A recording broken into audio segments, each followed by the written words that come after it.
Hello, welcome to Secure the Continent with me, Gbenga Aborowa. That's the program where we bring you up to speed with all the latest security happenings around the continent. But before we get into today's conversation, let me first bring you the major security headlines across Africa. Nigeria's state security accuses negotiator Tukur Mamu of aiding terrorism. Chadian rebels pardoned in Egypt ahead of inter-MENA dialogue. And in West Africa, Burkina Faso sacks defense minister amidst jihadist attacks. And new Kenyan President William Ruto revoked a recognition of Sahrawi Arab Democratic Republic. Today on Secure the Continent, our focus will be Ethiopia. The Tigray People's Liberation Front a few days ago declared that they are open for negotiations led by the African Union. They are ready to take part in peace talks led by the African Union. What's the implication of this for security in the Horn of Africa and Ethiopia in general?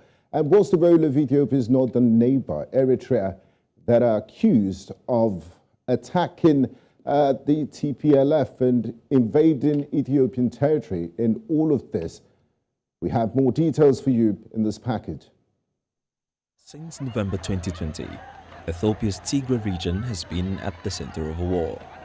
The cause of the war and who is responsible for what has now turned into a humanitarian crisis differs depending on the side you ask. The TPLF, which ruled Ethiopia for 27 years before the emergence of Abiy Ahmed as prime minister, is not on the same page as the government of the day in the country. The local Tigray Defense Forces are fighting the Ethiopian National Defense Force, the Ethiopian Federal Police, Regional Police and Gendarmerie forces of the neighboring Amhara and Afar regions with the involvement of the Eritrean Defense Forces. Both sides have been accused of war crimes. The fighting has claimed thousands of lives, leading to destruction of livelihoods, homes, infrastructure and more. Ethiopia set a world record for displacements in a single year, 5.1 million in 2021. On 24 March 2022, the Ethiopian government declared an indefinite humanitarian truce in order to allow the delivery of humanitarian aid to Tigray. On 25 April 2022, the spokesperson for the TPLF, Getachew Reda, said that they have completely withdrawn their troops from neighboring Afar region in hopes of humanitarian aid entering the Tigray region. That ceasefire seemed to have fallen apart after shelling resumed about 2 weeks ago. But things could be about to take a turn for the better as the TPLF says it is ready to sit down for peace talks. While the rebels have stated their desire for peace talks, the government is insisting that the rebels must lay down their arms before the talks can commence. The rebels have also shown reluctance to having the negotiation led by a former Nigerian president and the African Union's chief negotiator Olusegun Obasanjo. Another possible challenge to the peace talks is the Oromo Liberation Army, which the government must deal with. The potential for the talks is the peace that could be brought to millions around the country and possibility of them eventually returning home. Can all parties finally sit down at the negotiating table? Can the African Union lead Ethiopia to peace? Joining me to discuss all of this live on Secure the Continent today, I have Ledet Muleta. She's a communications director at Ethiopia. Shall continue. She joins in from the Ethiopian capital, Addis Ababa. And I also have Meaza Gebremedhin. She's an international relations researcher and human rights advocate. She joins us from the United States capital, Washington, D.C. And also joining from London in the United Kingdom is Jordan Anderson. He's a senior risk analyst at S&P Global. A warm welcome to you, ladies and gentlemen. Welcome to Secure the Continent. Thank you. I'd like to start with you, Meaza. Since hostilities broke out after the truce, could you kindly paint a picture of the extent of fighting which has raged in several parts of northern Ethiopia since hostilities resumed? Thank you for having me. Since the relaunching of the Tigray genocide, despite the mounting calls for peace talks from the Tigray government as well as the international community. Cities across Tigray have been ravaged with drone attacks, particularly the capital city of Tigray, Mekelle, has been attacked multiple times with drone attacks. The Ethiopian government, in collaboration with the Eritrean government, has been carpet bombing the whole city, targeting civilian residents of the city. This includes a recent attack that happened yesterday. There were twin attacks yesterday. The second one was very devastating because people that came to rescue people that were attacked during the first attack were basically the first responders were attacked, and around 13 people have died so far, and the number of days could increase because the doctors don't have enough medication to treat injured civilians with. At the same time, Western Tigray and other parts of Tigray, particularly parts that border Eritrea, remain under the illegal and unconstitutional occupation of the invading forces from Ethiopia and Eritrea. Nonetheless, the people of Tigray, alongside our government and the forces, continue to call for peace talks, expressing our readiness and willingness to abide by the African Union's advocacy and work towards finding a peaceful resolution. This is happening at the backdrop of Tigray being under complete communications and humanitarian siege for almost 2 years now. So you can imagine how dire the situation is on the ground.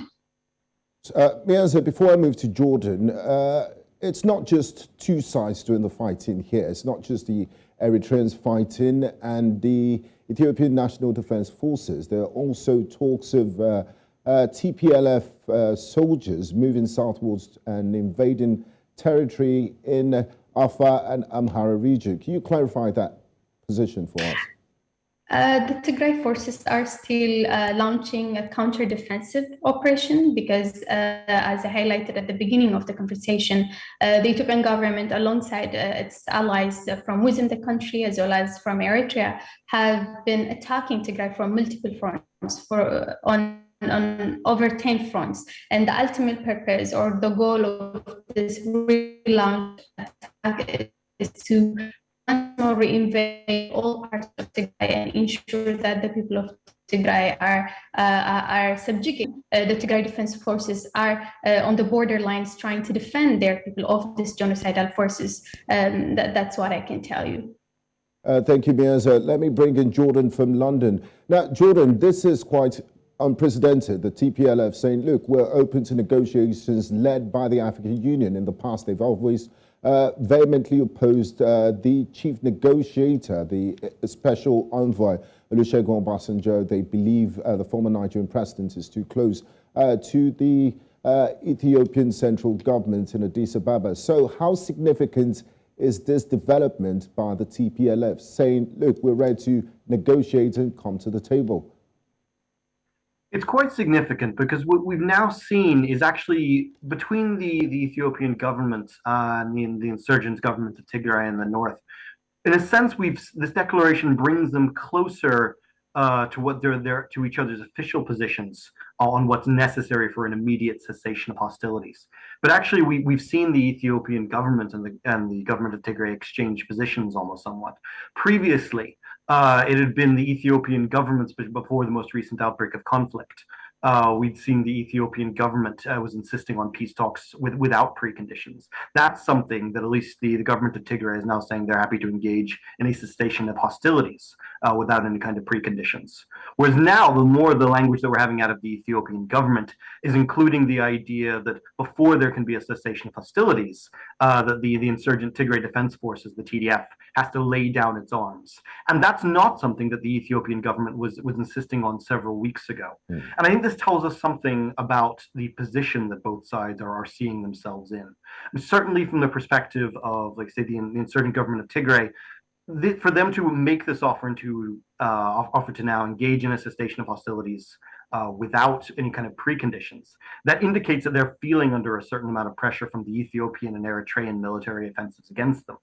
Simultaneously, from the Ethiopian government perspective, that they're now essentially introducing in a new condition before there can be a cessation of hostilities, indicates the Ethiopian government believes they are currently in a position of military opportunity. and they are otherwise intending to carry on with the fighting unless they get their demand, which it's very unlikely that we're going to see the TDF simply agreeing to lay down its arms, as it views really the maintenance of those weapons as its final and most important line of defense. Thank you, Jordan. Let me talk to Ledet in Addis Ababa. Now, the government in Ethiopia says that, just like what Jordan said, they're demanding the TPLF to lay down their arms before any peace is discussed. This was never a precondition in the past. What's your take on this, knowing that it's near impossible for the TPLF to lay down their arms? So why is Addis Ababa taking this position and stand? Because, I mean, most observers will feel they will welcome this development for peace to reign, because the war's been raging for almost 2 years now. Thank you, Gbenga, for having me. I think the number one important point that the Ethiopian government is probably, demanding or requesting for disarmament this time around is it hasn't even been a month ago, in August 22nd, when the spokesperson for TPLF wrote and published an article how the African Union led peace process will not work. I would like your audience to understand the position that the Ethiopian government, or I should say the position of the TPLF-led, TDF-led conflict is. Just recently, there was an elections in Kenya, correct? And power transfer happened peacefully. What's happening in Ethiopia is after power transfer, TPLF has gone to the north, basically, and attacked the military of the Ethiopia, the National Defense Force of Ethiopia. So first and foremost, in my opinion, there should be no negotiation with this type of treasonous group. But nevertheless, the Ethiopian government continued try to have negotiations, try to have humanitarian truce, continues to find ways to find a peaceful resolution, but it seems like it's not working. And I believe that the Ethiopian government is somewhat, afraid of what the people of Ethiopia is going to say about this continued conflict that should not have happened in the first place, so, or should not have if I get continued you right, any further. I mean, speaking on the events that happened in the last few days, the TPLF saying, look, we're open to negotiations led by the African Union. Are you saying that Prime Minister Abiy Ahmed's government is not interested in negotiations anymore, and that window has passed? Because, his actions say more than words. There've been a series of bombing in Mekelle and Tigray. Just 2 days ago, a university was bombed. Yesterday, too, there were bombings. I mean, as a gesture of goodwill, you would think Addis Ababa would respond by saying, okay, we'll set up a team and we'll negotiate, rather than bomb, because this isn't helping their case internationally and to neutral observers. One side reaches out for an olive branch, let me answer on and the other is bombing. Yes, please go on. Sure, let me answer on the two topics. Just like I said, just in August 22, less than 30 days ago, TPLF has been very adamant that AU-led peace talks will not work. The Ethiopian government and the Ethiopian people in general, including the people of Tigray, who are Ethiopians as well, are tired of TPLF's flip-flop and trying to pretend and act like the second government in Ethiopia. There is only one government in Ethiopia. Just like there's only one government in every country. Ethiopia is no different. So this group is acting like its own government within a government. That needs to stop. Disarmament should be a number one precondition, because you cannot have two national defense forces. California cannot have a defense force on its own, and then the United States is going to have another form. There needs to be a complete disarmament if there is going to be peace talks with a rebel terrorist group. Ledet, can I come in here? That's my opinion. You do agree that Tigrayans... Let me answer. Let me answer the second question about about civilian places being attacked. TPLF is being known for using places like hospitals, church, schools, religious and marketplaces, wherever civilian targets are available, to store equipment, to use as a place for fighting. This is a known fact. So what's happening is that the Ethiopian government has been making it very clear that their targets has been military places. So every information that's coming out right now is information in the mainstream media saying that the TPLF members, the TPLF people said this happened. So we do not have the government clear in Addis Ababa information. does not allow for There's been journalists to visit. extremely a lot of disinformation about attacks with fake pictures that have been proven. So Ledet, you mentioned something quite instructive earlier. You did allude to the fact that Tigrayans are Ethiopians. So if they're Ethiopians, don't you think they have a right to self-defense when the government in Addis Ababa is inviting another sovereign country, Isaias Afwerki, and the Eritreans to, giving them express permission to go into Tigray that are Ethiopians to kill fellow citizens? That doesn't look like what normal countries would do. So the TPLF would have a right to self-defense. And why are Eritreans fighting on behalf of the government in Addis Ababa? Why is Thank you, Gbenga. I think that's a very good question. allowing a foreign entity to go inside Ethiopia to kill fellow Ethiopians in Tigray? Very good question. So the number one provocateur to get Eritrea involved in any form of shape or form in the past, in November, is the TPLF sending rockets to Eritrea. That was the first action. It was reported and admitted by TPLF themselves. So once you do that, Eritrea, which is a neighboring country, has a security issue. They have a national security issue. I'm not saying that Ethiopia, right now, that's why I'm saying there needs to be one national defense force. If you cannot have one national defense force, then every region can start a fight with any country. You cannot start a fight with a country as a region. That is where the rule of law in Ethiopia needs to be tackled.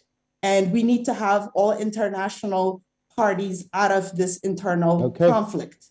Thank you, Ledet. I'd like to bring in Meaza in Washington, D.C. The call for negotiations by the TPLF omitted conditions that have previously been set as a precursor to talks, including the fact that Ethiopia's government recognizes the region's right to self-determination.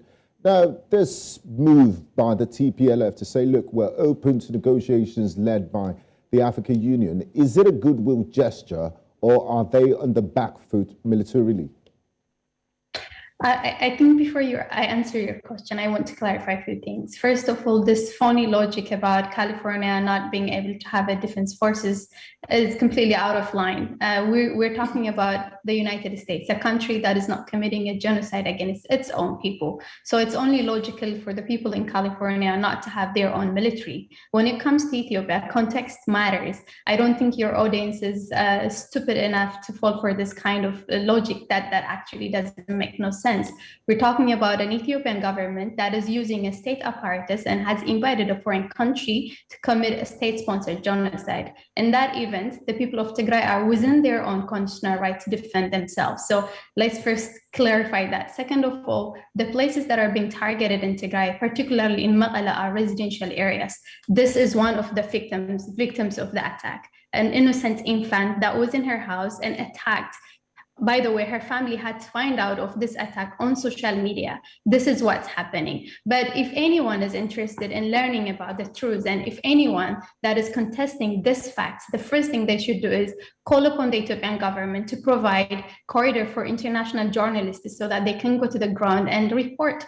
I'm happy you mentioned that point. Sorry to jump in here, Meaza, because Ledet did say, some of the pictures we see, like the bombing of the kindergarten, and some other pictures, because no independent media is allowed to go into the war zone. So it leaves room for skepticism. She did say that some of the stories are lies, and some of the videos and pictures are lies. How do you respond to that?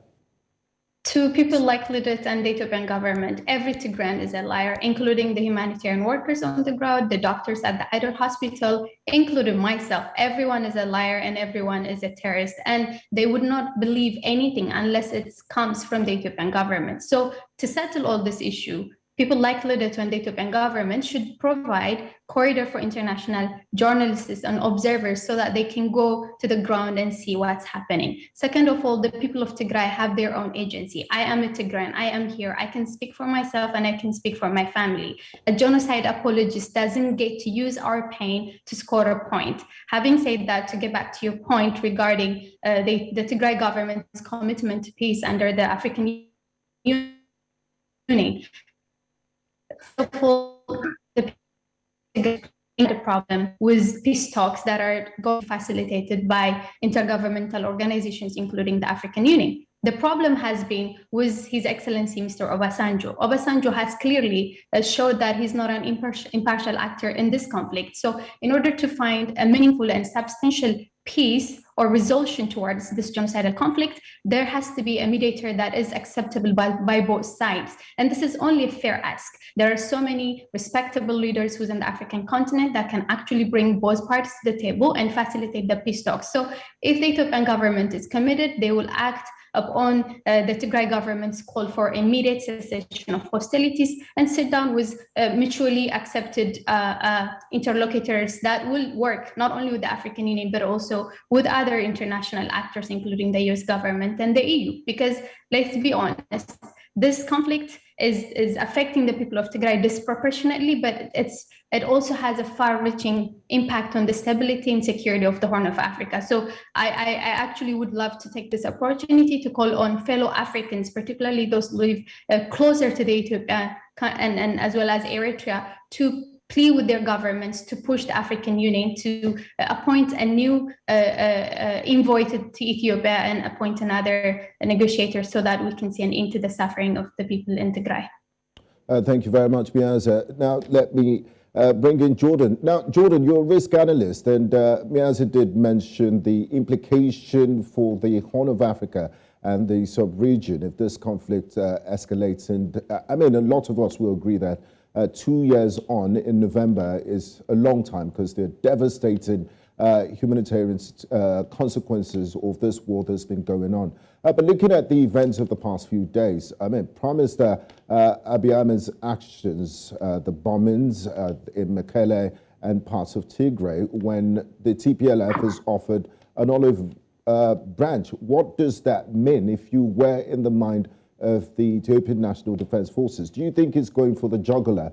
And have we passed the stage of negotiations? Because the international community seems to just offer platitudes and say, you know, we urge both sides to exercise restraint and, you know, to move back to dialogue. And one side feels, you know, they have a right to self-defense, and the other side feels you shouldn't have two national armies in the same country, because Tigray, they believe, is to part of Ethiopia. So what do you think is going on now, and what are the prospects for peace? Because emotions are running high on both sides. I think it's important to understand that when we're thinking about the next few weeks, the next few months, both of these sides are operating under very stringent clocks. There's a great deal of pressure that they are both under. From the perspective of the TDF, they are expanding manpower, weaponry, they're expending fuel on their offensive and counteroffensive operations that they are engaged in. And especially when it comes to questions around weaponry and fuel, that's very difficult for them to replenish. It's very hard for them to resupply for that, especially when they are not overrunning significant other parts of Ethiopia and able to directly take the supplies from there. Conversely, on the Ethiopian government side, there is a great deal of economic pressure that Ethiopia is under. For example, the United States having removed Ethiopia from the African Growth and Opportunity Act, that has put a great deal of pressure on the Ethiopian government economically. Ethiopia is also undergoing a forex crisis, and this conflict is very expensive for the Ethiopian government. Neither side can keep this conflict going indefinitely. And it seems at the moment that both sides are being driven by a belief. It seems as though the Ethiopian and Eritrean governments believe that now is a time when they'll be able to significant militarily gain. That seems to be their perception, because in spite of the government of Tigray, the insurgents, making this offer. They seem to be continuing the military operations. Whereas from the government of Tigray side, they seem to be believing that on one hand, their official wording is that they are fighting off the offensive from the outside and they're winning. But on the other hand, the fact that they've dropped their previous preconditions indicates that they recognize the time pressure that they are under, and they now believe they need to move towards what is not their preferred negotiations process. So that clock is impacting both sides very heavily. And it's something of a question of which one feels is going to come under more pressure first, for which one is going to break. I wanted to come back a little bit to the question of forces and the question of multiple defense forces. It's an interesting analogy to bring in between the United States and California, and that obviously the United States has a system whereby you have both the national military and you also have the national guards of each state. There's something that's not entirely dissimilarly organized in Ethiopia, in that each regional state is allowed to have certain levels of its own security forces. They're not meant to have heavy weaponry in the way that the TDF now has. Certainly the Ethiopian government doesn't recognize the authorities in Tigray as being the legitimate authorities, and therefore says it shouldn't have access to that. But there's some level of having their own security forces that every Ethiopian regional state is entitled to. And it's a question of recognition and who has the right to control those forces. But there's always meant to be some level that each regional state is meant to have. Thank you very much, Jordan. A good place to go on a break. When we come back, hopefully it won't be blame games. We'll be looking at preferred solutions to conflict that has been ravaging in northern Ethiopia. We'll be looking at consequences of this conflict that's been ongoing in Tigray and other parts of northern Ethiopia. Do stay with us. You're watching Secure the Continent here on News Central Television. We'll be right back.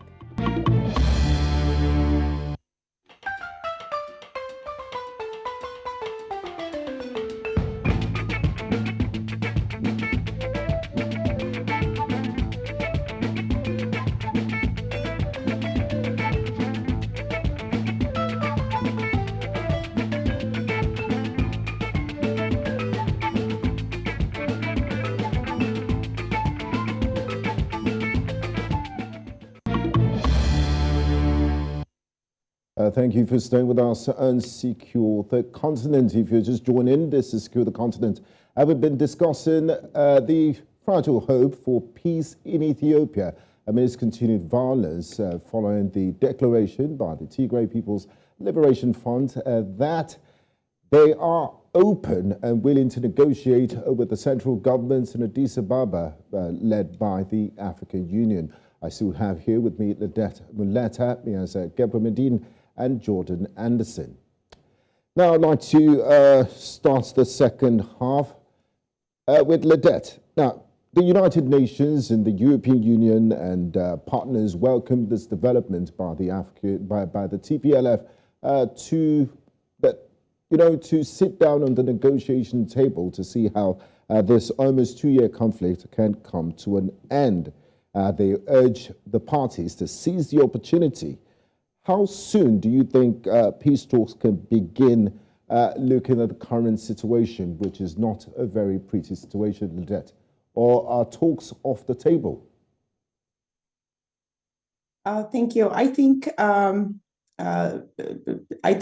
that both sides are going to have some sort of. The peace talks have been already engaged by, the Ethiopian government, offered several times.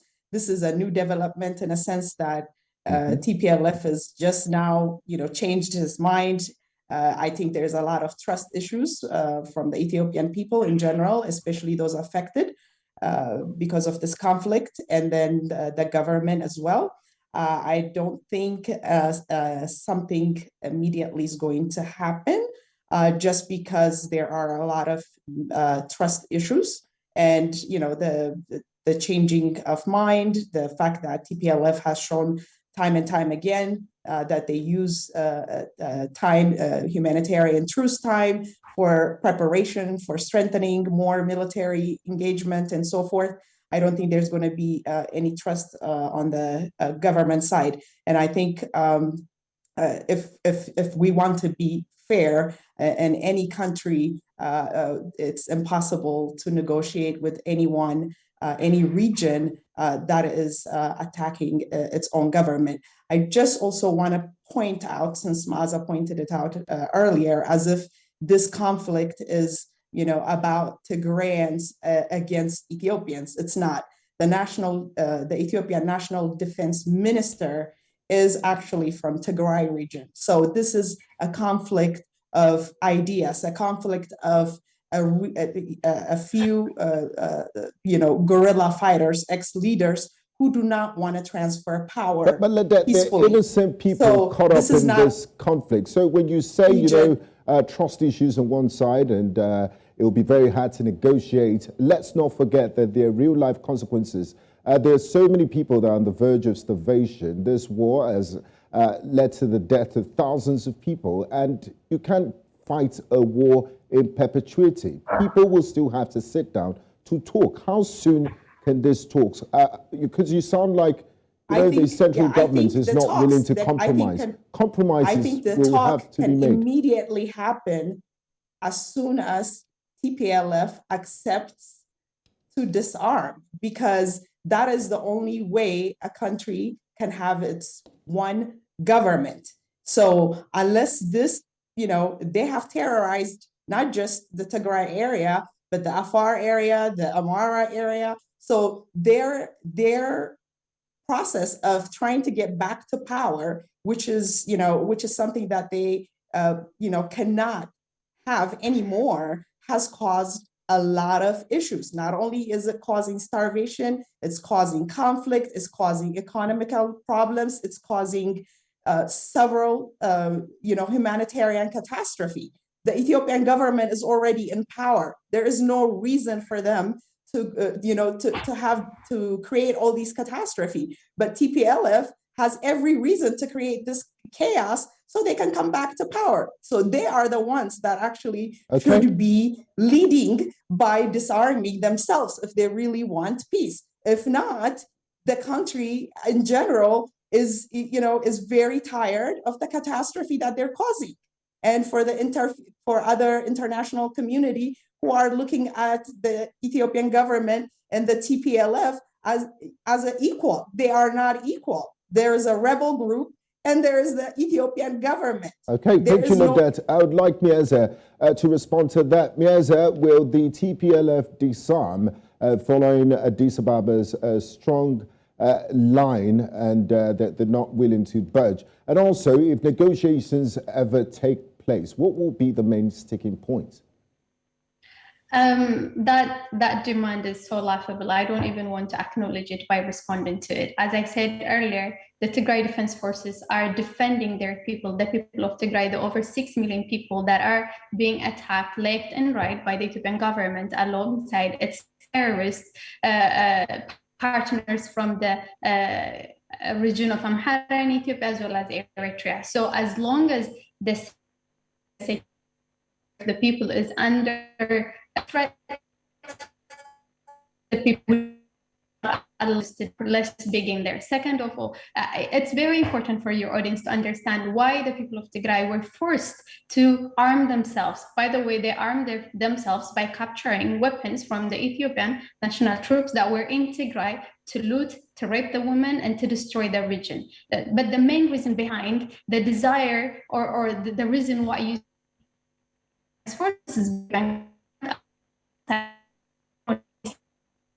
the state-sponsored genocide that has so far claimed over 5,000 millions to make that fact. Second of all, this notion of there cannot be two governments in one country. I don't know what political science book or what governance book people are reading, but in a federal structure of government, you have a federal government and you have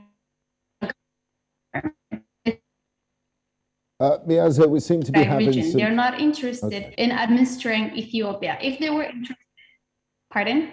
We seem to, but go on. We seem to be having some connection issues with you. But can you hear me well now? Yes, go on, please.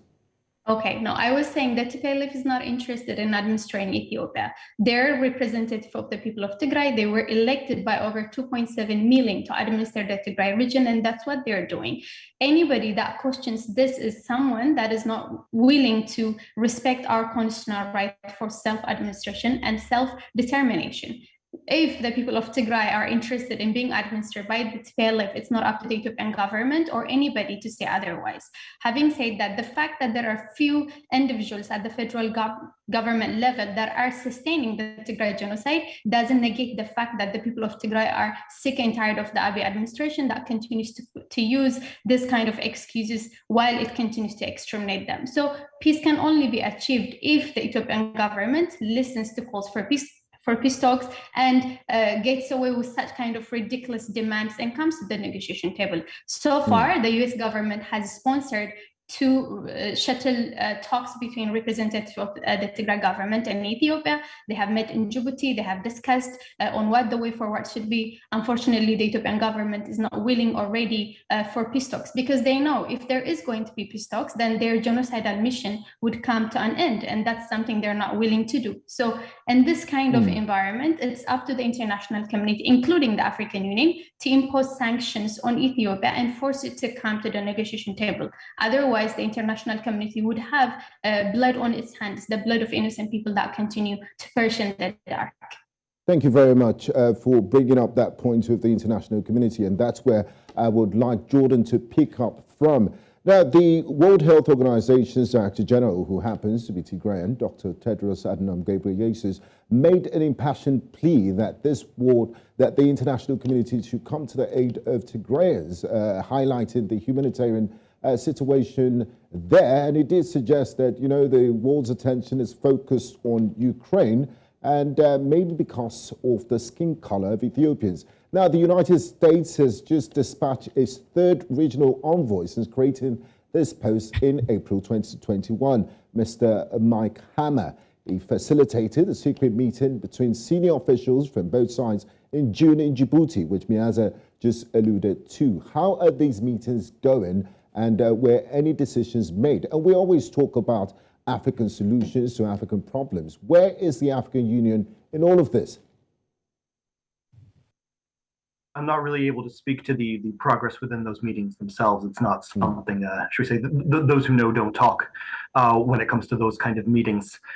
Regarding the African Union itself, so the African Union has made a statement welcoming the fact that the insurgent government of Tigray says now they're now willing to engage in an African Union-led process.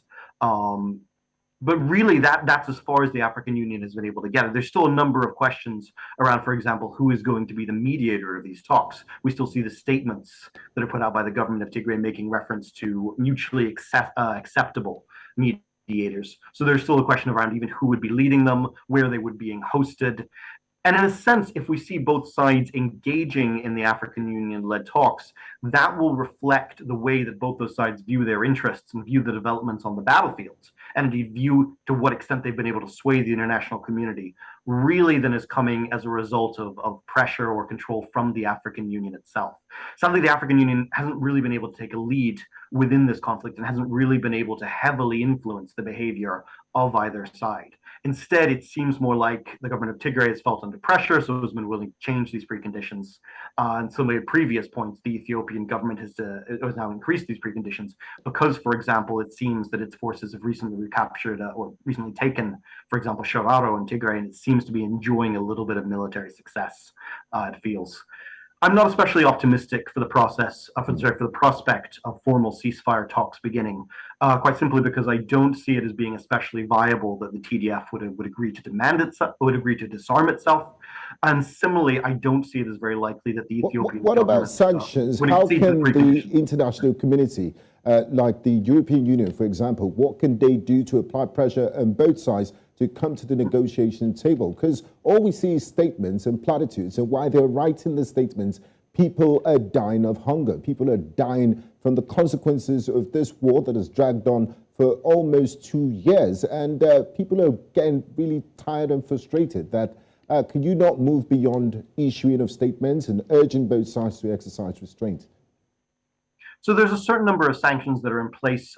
So US President Joe Biden recently renewed a number of sanctions that are against individuals in Ethiopia and Eritrea who the US government believes are perpetuating conflict. The list of individuals who that's actually impacting hasn't been officially released. Similarly, both the US and a number of European governments have withdrawn some of the assistance they were previously offering to Ethiopia. But all of these entities are also trying to engage with the Ethiopian government at the same time.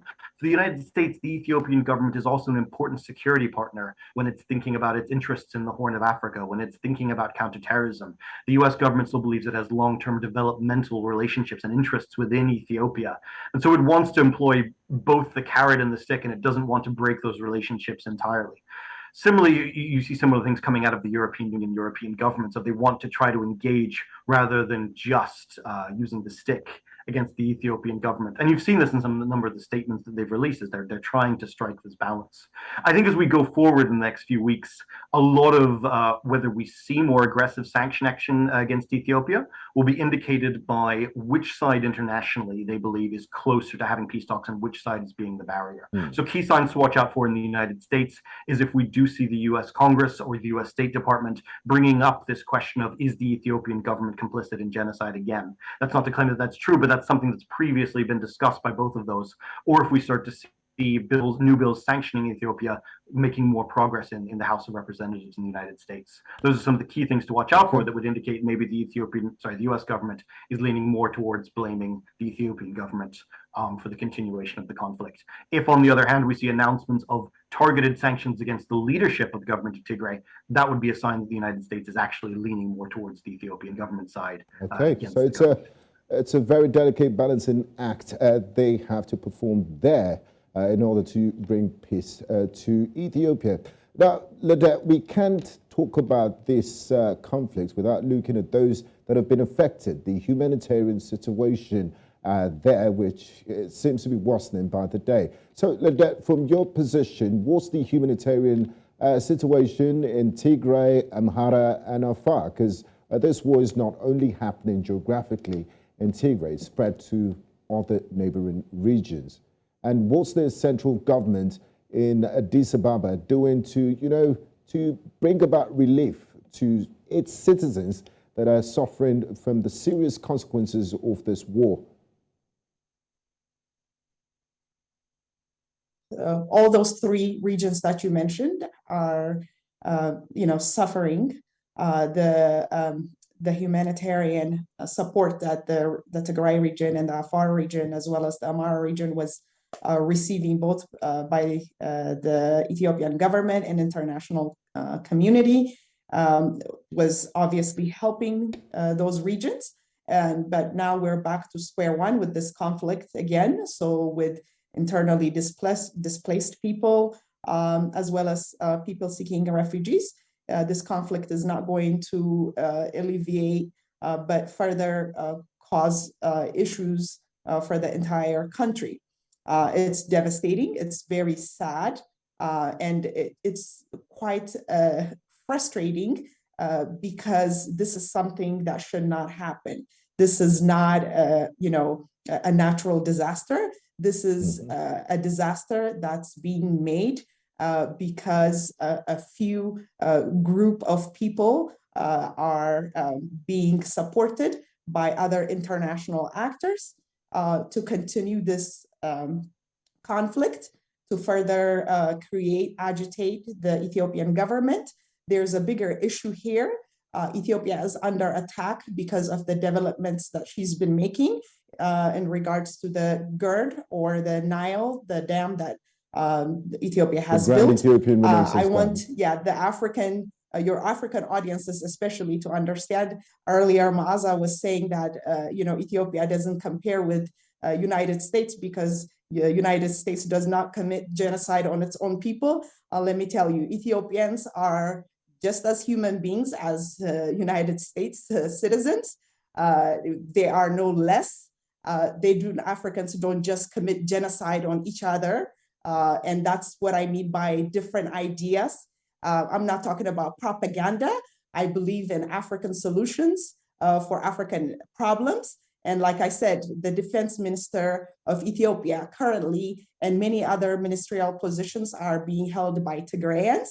But this particular TPLF terrorist group is being used by certain elements, international community elements, to further push the Ethiopian government for its own proxy war, for its own benefits, So Africans, your audiences should be very aware that Ethiopia is being targeted and this internal conflict is being instigated. So any sanctions that come on Ethiopia is really not because they care about Ethiopians in particular, or it's not because they care about the humanitarian catastrophe that's happening. They're actually looking for their own interest. And I mean, as Africans now in 2022, if we think that the Europeans or the United States is coming to save us, I'm sorry to say it's really I mean, at this point, we can't really preempt what the international community would do. But because we're fast running out of time,